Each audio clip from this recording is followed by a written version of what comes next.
Buying a business is like taking a bus.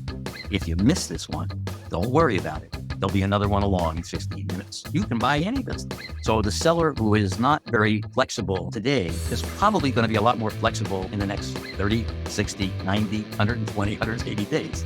Well, here's the first thing that you need to know about pricing businesses and getting in line with the seller.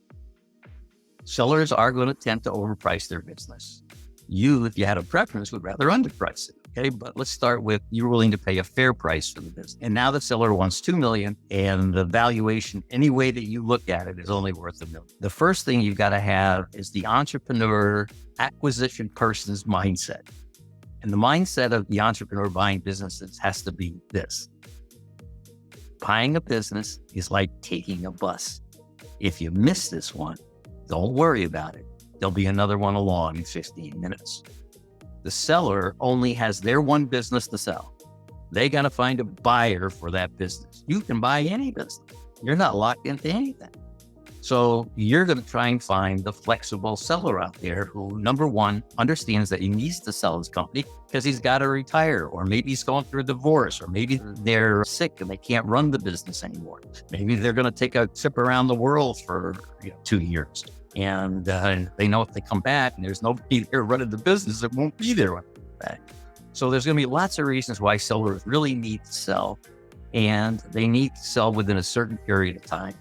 So the seller who is not very flexible today is probably going to be a lot more flexible in the next 30, 60, 90, 120, 180 days. They're going to get more flexible. Now, well, wait a minute. What if somebody comes in and buys the business real quickly? That's not going to happen. It takes 3 years for the average owner of business to sell. So during that period of time, what's actually happening is they've overpriced the business. They aren't able to sell it. The price starts coming down. The terms start getting more flexible until finally it's down to a level where a serious buyer shows up and can actually buy it. So the fact is that you don't have to arm wrestle the seller. You don't fall in love with the business till after you own it, no matter how good it looks. And you understand that time is on your side, and that the only thing that you need to do is, instead of just finding 1 or 2 businesses a year to look at, you want to find 1 or 2 businesses a week to look at. And after 6 weeks, 8 weeks, 10 weeks, chances are pretty good, if you're doing just looking at 2 businesses a week, that you're going to find one that actually fits you, and where the seller is now reasonable and flexible with respect to pricing of that business. Now, the only other option that you have is to go through the scenarios with the seller as to why the business isn't worth what they think it is. Most sellers tend to be overly optimistic about what this business is worth, because remember, they built it from infancy, right?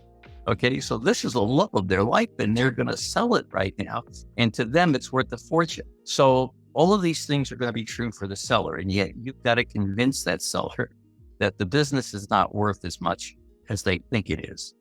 Well, there are techniques to that. And one of them is the use of some tools that are authoritative about pricing of businesses and how they're valued.